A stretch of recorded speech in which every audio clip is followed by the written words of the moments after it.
और हर साल यहाँ इस महाअधिवेशन में तमाम युवा शिरकत करते हैं, शामिल होते हैं और अपने विचारों को व्यक्त करते हैं। ऐसे ही कुछ यंग लीडर्स हमारे साथ यहाँ मंच पर बैठे हैं। उनकी आवाज़ को और उनके विचारों को हम सुनेंगे आज के विषय पर। मैं सबसे पहले बुलाऊंगी सुकन्या कुलकर्णी हमारे साथ हैं, जो कि महाराष्ट्र से आती हैं, मैकेनिकल इंजीनियरिंग कर रही हैं। सुकन्या कुलकर्णी का ज़ोरदार तालियों के साथ हम स्वागत करेंगे। आज के विषय पर अपने विचार रखेंगी।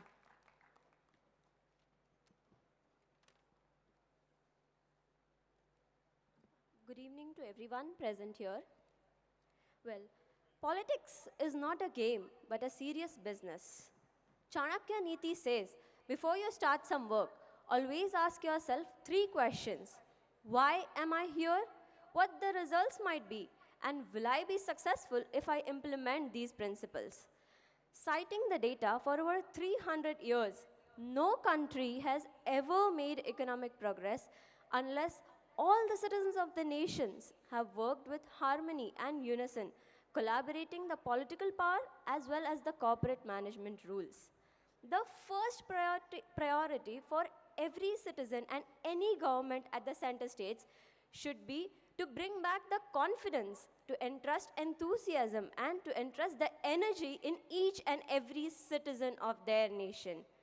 We, being the youths of today, love to be the excellent CEOs, MDs, country-level heads of the MNCs and N number of organizations. Then why not, my dear friends, gather experience from our political life and gather experience from our corporate life and implement it in our political career? What if we do that? It will be a best place to work, isn't it? We say, chhod na yaar, system hi kharab hai. But then, in the case of company, can we do that? No. We have devised N number of tools like Kaizen, wherein Kai stands for change and Zen stands for good. It is a Japanese word. If we have implemented Kaizen, 5S, Six Sigma, Zero Defect, N number of such practices in our organization management, my dear friends, why not implement it in politics and make it a better place to be in? We have to implement these planned strategies for the skywalk success by burning the midnight oil. Well, this is what differentiates the corporates of today from the politicians. We have to have the desire, the actual enthusiasm to implement the policies.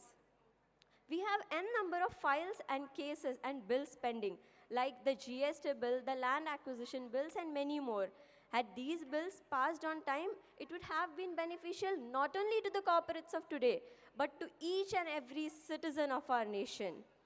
The passion of implementing the planned strategies for skywalk success is what differentiates. Well, my dear friends, to succeed either in politics or in the corporate world, you have to have the determination. Lastly, I would like to conclude by repeating the lines once said by our Prime Minister, Mr. Narendra Modi, which say, माना कि अंधेरा घना है, माना कि अंधेरा घना है, पर दिया जलाना कहाँ मना है। धन्यवाद। बहुत बहुत शुक्रिया। दिया जलाना कब मना है, और यहाँ से एक नहीं कई दिए हम यहाँ प्रज्वलित करते हैं जो अपनी रोशनी फैलाते हैं। बहुत बहुत शुक्रिया। स्वागत अभिनंदन भारतीय छात्र संसद के मंच से सुकन्या कुलकर्णी का, बहुत बहुत शुक्रिया। और अब अगले छात्र जिनको हम आवाज़ दे रहे हैं वो हैं उमर उस्मानी, जो कि नेदरलैंड से आए हैं और MIT में एक डेलीगेशन SOM कॉलेज का, वहाँ पर उमर उस्मानी नेदरलैंड से अपनी बात रखेंगे। Good afternoon, everybody. First of all, I would like to thank everybody for this great opportunity, and I'm really privileged and honored to be here. My name is already mentioned. I'm Omar Osmani. I'm from the Netherlands, from the Free University in Amsterdam, and I would like to share some of my experience with you regarding how I see the corporate life through the eyes of a student. And I would like to start by saying I believe that we as students can also contribute to democracy by choosing the research that can add the most value in governance and as well as in corporate. Starting first, in the Netherlands, I did my research in the corporate sector, in a corporate company.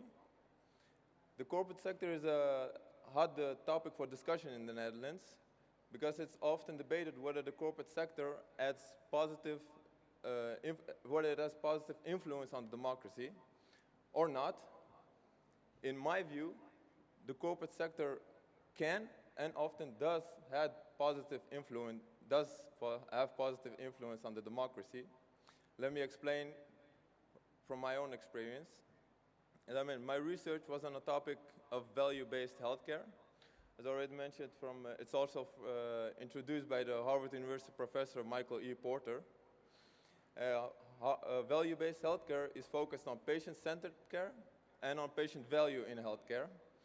To gain more knowledge on that, I interviewed several top medical specialists in the Netherlands to learn more about how they add more value in their clinical practice, but more importantly, how they can improve it. My research resulted in a business case, and my recommendations were not only implemented by the Dutch hospitals across the Netherlands, but also by the insurance companies that collaborate with the company I was doing the project for. And it even reached the Dutch Ministry of Health and Welfare. But although my contribution was merely a drop in a vast, vast, vast ocean, it did have its ripples all over on national level. India is a multicultural country with a huge, huge population. So I would like to imagine, just imagine, what the impact may be of millions of drops on the democracy. In this, I see many future leaders, current and future leaders in this hall. And I believe that if they gather their passion, compassion, and innovation, to cite the words of Sir Marshall Carr, who spoke here yesterday, I believe that the democracy as I know it, as Europe knows it, and as the world knows it, will be elevated to new heights. For me, it's amazing to witness that the Indian youth is offered this platform for their ideas and values to be shared. And I'm truly looking forward to the future of India and of you all. Thank you. Shukriya. Assalamu alaikum. Thank you very much Umar Usmani. Umar Usmani Netherlands से आए हैं और MIT के एक delegation में यहाँ पर हिंदुस्तान में, और इनका स्वागत अभिनंदन माननीय सांगे जी द्वारा, BCS के सदस्य और तिब्बत के निर्वासित प्रधानमंत्री के ज़रिए। बहुत बहुत शुक्रिया। और अब हम आवाज़ दे रहे हैं भार्गवी महाजन को, जो कि लॉ के स्टूडेंट हैं। उनसे हम गुजारिश करेंगे वो आएँ और आज के विषय पर अपनी राय रखें। A very good afternoon. Let us start right at the beginning.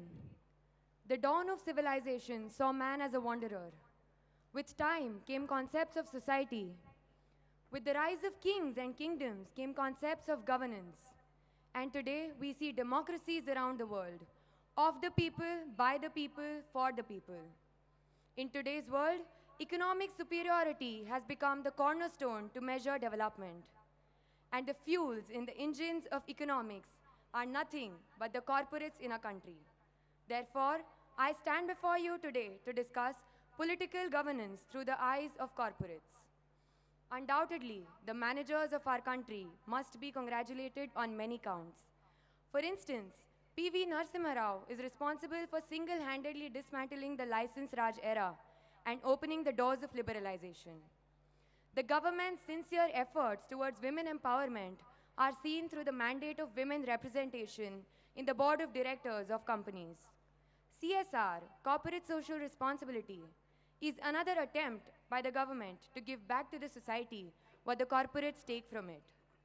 Most importantly, our country fosters a healthy competition. It is not monopolistic, but flexible.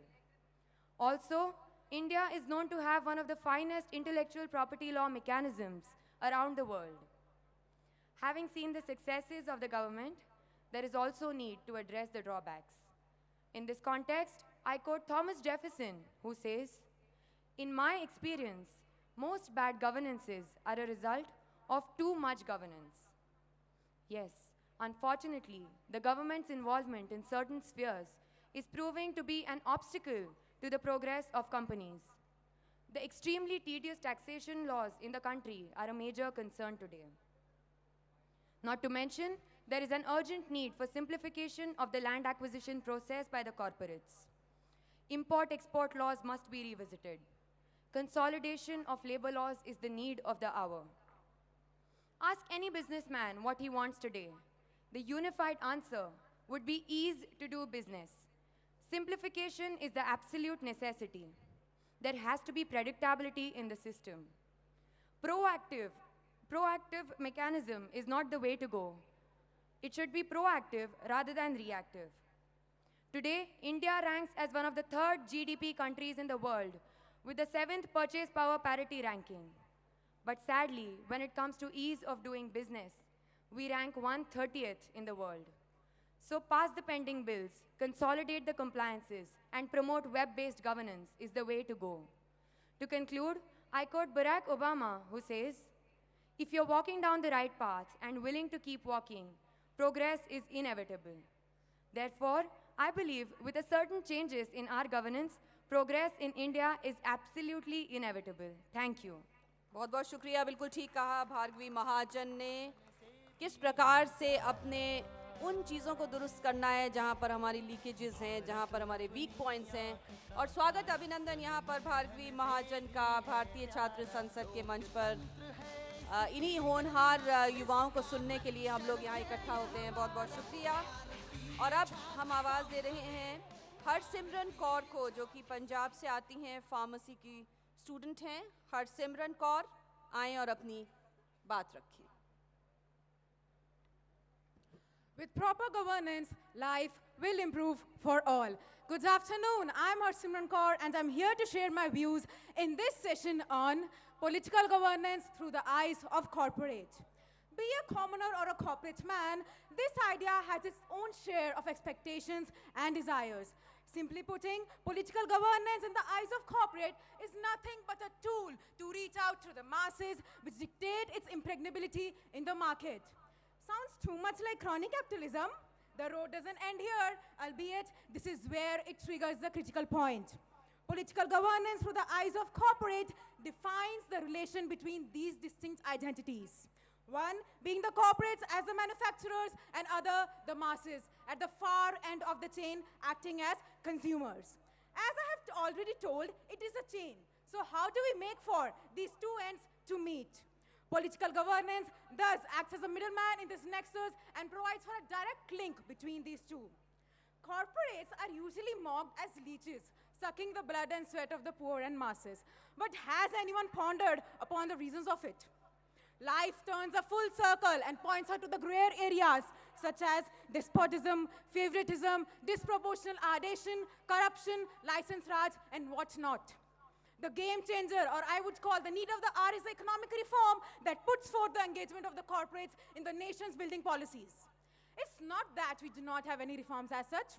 The initiatives such as Startup India, Make in India, Digital India, the smart cities, the CSR, the stand taken by Prime Minister in the global stage, and not to forget the ultimate fact that India's economic growth rate has become the global growth challenger.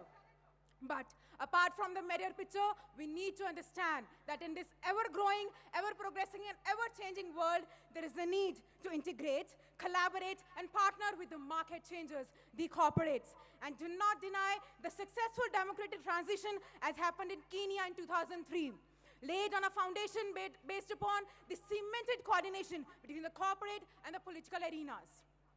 Why political governance through the eyes of corporate? Why can't the vice versa happen?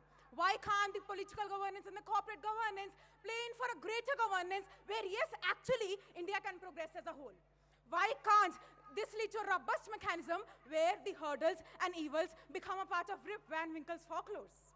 In an era where the corporates are no longer parasites